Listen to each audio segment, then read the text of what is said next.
Hər vaxtınız xeyir olsun, dəyərli müəllimlər, müdavimlər. Mən Natəvan Camalzadə, kurikulum üzrə təlimçi, hər birinizi salamlayıram. Bilirsiniz ki, imtahana artıq az bir müddət qalıb və imtahanda da vacib mövzulardan biri taksonomiya. Bloom'un idrak taksonomiyası mövzusudur ki, bir neçə sual həm MIQ imtahanda, həm sertifikasiya imtahanda istifadə olunur. Və taksonomiyadan da suallar həmişə iki başlı düşür, bir qədər çətin düşür. Ona görə biz çalışmalıyıq ki, taksonomiyanın mərhələlərinə uyğun olan açar feilləri mütləq şəkildə incəliklərinə qədər müəyyən edək. İndi biz situasiyalarda təhlil etmə mərhələsini necə müəyyən edək? Necə bilək ki, bu situasiyada idrak taksonomiyasını təhlil etmək mərhələsidir? İzaha başlamamışdan əvvəl onu qeyd edim ki, bizim may ayının 10-u tam sıfırdan yeni bir kurikulum qrupumuz açılır.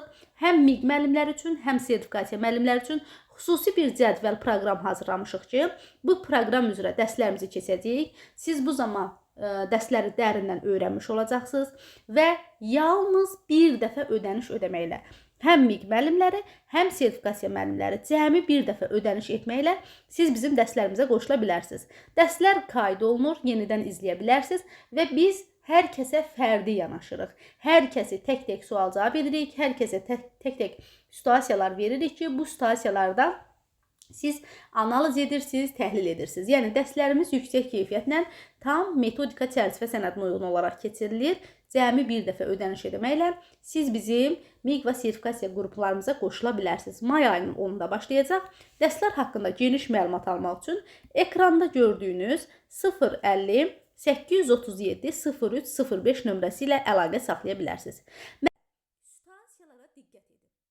Əgər situasiya içərisində görsəniz ki, təhlil etmə mərhələsini seçmək üçün nəyisə incələyirsən və bu incələdiyin məqamda sənə bir seçim verilib və bu seçim içərisindən sən bir dənəsini seçib qabardırsansa, önə çəkirsənsə, bu zaman olur təhlil etmə mərhələsi.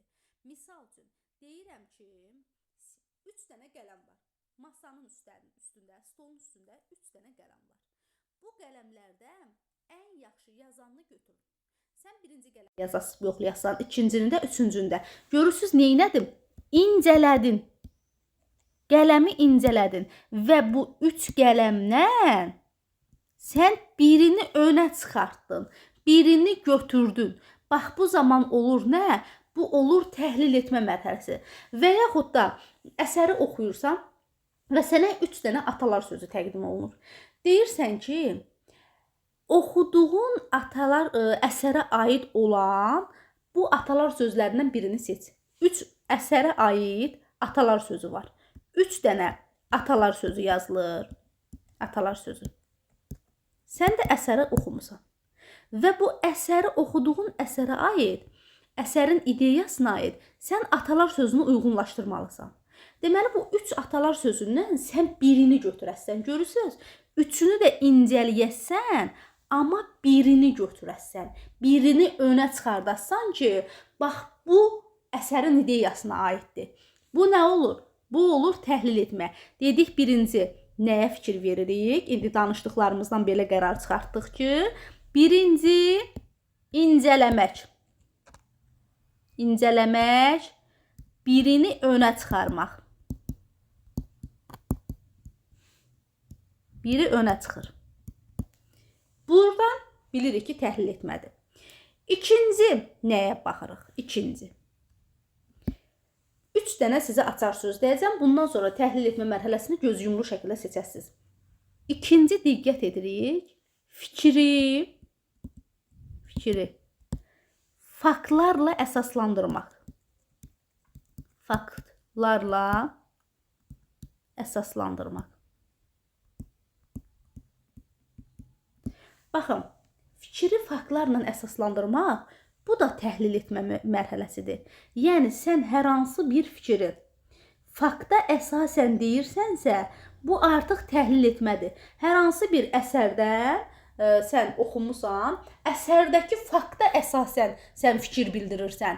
Sən yəni onu təhlil edirsən, əsərdəki faktdan sən fikrini bildirirsənsə, fikrini əsaslandırırsansa, bu da olur təhlil etmə mərhələsi. Üçüncü məqam isə başqasının mövqeyi.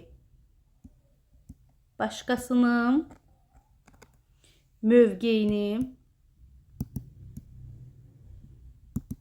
və ya məqsədini müəyyənləşdirmək. Məqsədini müəyyənləşdirmək.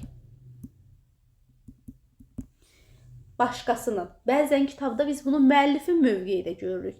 Misal üçün deyirəm ki, Mirzə İbrahimovun Gələcək Gün əsərində müəllifin yazıçıya çatdırmaq istədiyi ideya nədir?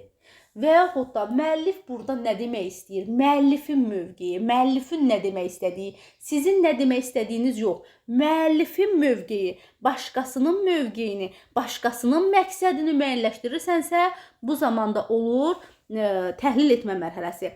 Burada bax görürsünüz, deyir ki, fikrini faktlarla əsaslandırmaq. Fikrini faktla əsaslandırırsansa təhlildir. Yox, öz fikrini əsaslandırırsansa bu dəyərləndirmək mərhələsidir. Və yaxud da öz mövqeyini bildirirsənsə, öz məqsədini bildirirsənsə dəyərləndirmək mərhələsidir. Yox, başqasının mövqeyini, başqasının məqsədini bildirirsənsə, bu zaman bu olur təhlil etmə mərhələsi.